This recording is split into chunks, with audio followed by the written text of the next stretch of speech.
Today we're going to review Custom Reptile Habitats black PVC enclosures. Now before we get into this, I must offer you a disclaimer. This channel is sponsored by Custom Reptile Habitats and I did get these enclosures for free. So there is bias within that, but I'm going to be blatant with you and give you just straight up pros and cons. So I wanted to give my animals the biggest enclosures I possibly could, and my problem is that I'm on the second floor and the support beams on the second floor go alongside the way that the enclosures are sitting, not across from them, so it's less ideal. So I needed the strongest yet lightest enclosures I possibly could, and this is where Custom Reptile Habitats came in. I did know that these were going to be light, that's why I wanted them, but I didn't realise how light they actually were. Bearing in mind these are 7x2x2 along the bottom here, and then it goes up to 7x2x15s.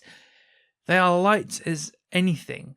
I've worked with a lot of wooden enclosures. I've mostly had wooden enclosures my entire keeping experience, I'll say, and I could lift these 7-foot enclosures up with one hand. They are crazy light, it's insane, and they are very much structurally intact, so much so that you can actually stack more enclosures on top of them like I have behind me, and they can just take the weight.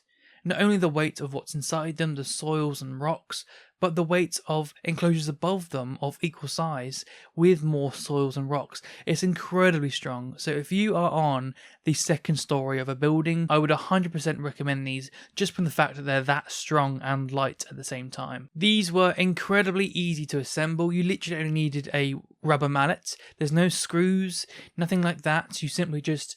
The front and back already come pre-assembled. You lie them down, take the aluminium legs, I'm becoming American, I swear. Place them on the sides, bang it in, bish bash bosh, slide the side panels in, put the lid on, bang bang bang, done. It's literally like Lego. So I was incredibly impressed with how easy it is to actually just bang these things together. Quite literally bang these things together. So what we did was I put it all together down in the living room and then we carried them up the stairs. And because of how light they were, it was really easy. What I will say is you need to bang it incredibly hard. Like I'm talking like full force, like blacksmith, like bang, bang.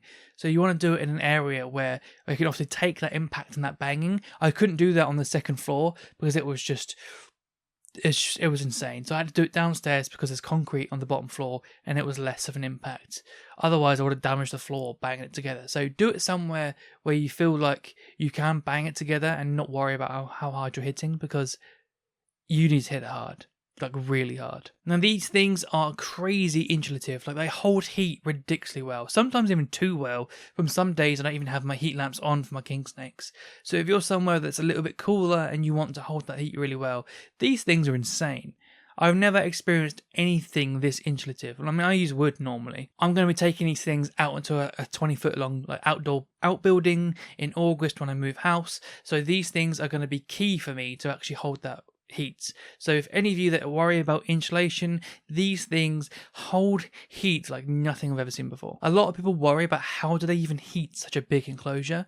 Just have the basking spot in it. The residuals itself just raises the air temperature in the enclosure because of how well it holds it in. I really like the fact that there is a runner all the way around the doors so that the doors will slide straight into the runners. There's nowhere for a snake to like get their nose on the edge and try and like force it wide and slide it along and get out. It's not possible. Alongside having a lock, these enclosures are entirely snake proof. Unlike my wooden vivariums before, there's no vents that pop on the back, which the wires have to come through, that can be pulled on by a snake that climbing on the wires that would pop the vents off and allow them to escape.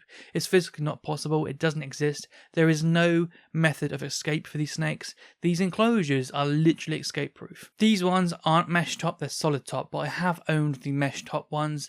They're currently at the house that I'm going to be moving into with Ellie, so Ellie's using them. The mesh top is great. It's strong. I used to see that I used to have a spacer here, if you watch this channel, where I used to store things on that mesh around the lights and be lazy, but it can hold an incredible amount of weight. If a cat or something jumped on it, the cat's not going through it. But the mesh actually only blocks 23% of lights. So it allows all that UV to go through, all 77% of it, whereas other mesh like Exoterra is upwards of like nearly 50%. The other thing that I do like about PVC is the waterproof aspect. It's waterproof, it comes with silicone, they provide you with a black silicone, so not only does it fit together nicely, but you can silicone it and seal it again in the inside, meaning that it's not going to get water damaged over time like wood will. Our wooden enclosures in the UK, they will get water damaged over time, meaning that the bottom will start to fall away and things will open and the wood will start to expand and open cracks and things like that. So over time your enclosure just falls apart. These things hopefully will live forever by comparison to wooden enclosures, so that is a big pro for me. The other big thing that's a really big plus is the whole thing, all of it, the PVC, all of it is made in the US. None of it is cheap stuff coming from China. A lot of the stuff from China, the PVC is a bit ambiguous, whether it's got like volatile organic compounds gassing off. So I prefer the fact that they know they've gone and made it really expensive. They've made it really well made, so you don't have to worry about like when it gets hot, it's off-gassing some potentially hazardous fumes for your reptiles. Some of the cheaper Chinese stuff, bit ambiguous whether it's safe or not. Also, the customer service from Custom Reptile Habitats is fantastic, and that's just not coming from me just because I'm a YouTuber and they've sponsored the channel. I think their customer service is fantastic, but is that because I'm receiving favoritism because of the relationship we have? So I did a test, and this test was to make a fake account and then message Custom Reptile Habitats for support. This is Liam, by the way. I'm making a review of Custom Reptile Habitats, and I wanted to talk about how good the customer service was, but I also didn't want people to say, well, of course the customer service to you was great because you're a sponsor. So I made this account to see how long you would take to reply. 16 minutes, Paul. Nice.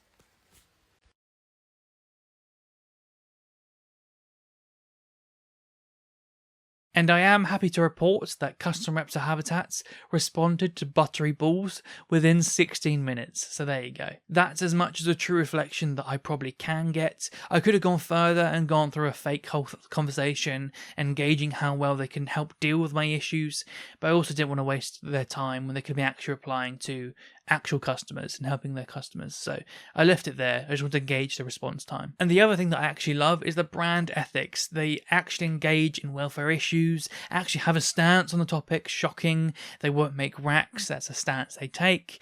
They are looking to help improve the hobby by doing things for USR. It's not just all about money. Like other brands, they can make a rack as well as an enclosure and just have no sort of like moral stance on it and just be like that. Make money as it will. But I think if you have no stance on anything, then you stand for nothing. So we've talked about a lot of the positives, let's go into the negatives. Now, I don't know if this is PVC in general because I've never had it before, but it scratches up really easily. I actually have a dink in this enclosure, which I probably scraped on the wall coming upstairs, and it marks and like scores the PVC quite easily. And on the inside, if you've got a reptile that's scratching at walls and stuff, they do scratch the enclosure and it does leave marks. I suppose with wood, it does happen, they do scratch wood as well, but obviously wood just looks worn and it looks like it's theming.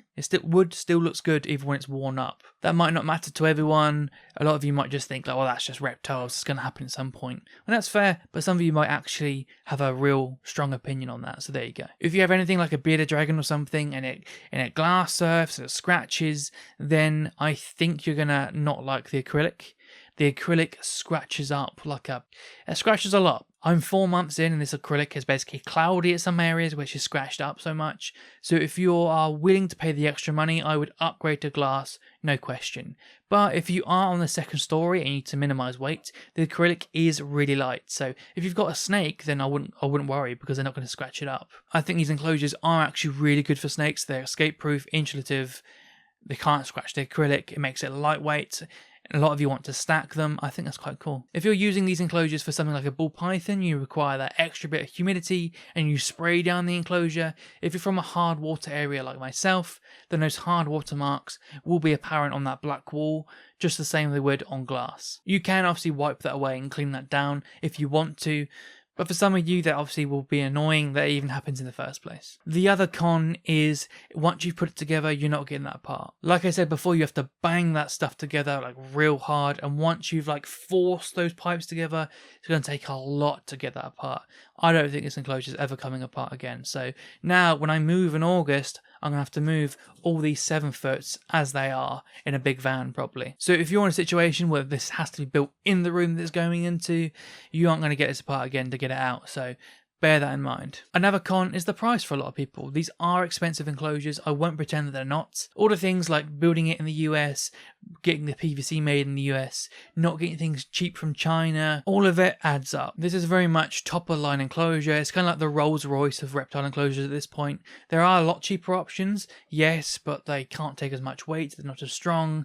Their PVC might be ambiguous. All I know is that it's all made in the US and they're obsessed with worrying about gas off of PVC. So if you want to put that to bed and have that worry safe in your mind, then you might want to pay a little bit extra. Another con is the long lead times. It might take weeks to get an enclosure to you upon a purchase. There is a huge volume of enclosures being made. Lots of people do love the enclosures and think it's worth the wait, but if you're in a pinch and you need an enclosure quick, this might not be for you. I hope that helps a little bit. Like, I didn't want to just be like, oh my god, it's amazing, and not mention any cons. It has cons. I don't think that it's very worthwhile just not mentioning them. Like I said before, I'm going to be moving in August and have my own big reptile outbuilding. There are some gaps in the building that if a snake did escape, they could actually get out of the building. So with my wooden enclosures and the vent that could pop off, that made me very, very nervous. But with these enclosures, they are literally escape proof, and it puts me at ease a lot knowing the situation that I'm going to be going into, so that if they do get out, it's a real big problem and not just, oh, it's in the room somewhere. These are the best enclosures that I've found for my snakes, and I'm not just saying all this because I'm sponsored. Truthfully, if I thought these enclosures were shit, I would not have a relationship with Custom Reptile Habitats. It's just as it is. I'm very blunt with that. So I do think they're good. With all that being said, if you do want to check out Custom Reptile Habitats, there is a link in the description. If you do want to see the videos of the upgrades for my ball python as well as the bearded dragon, click this video right here.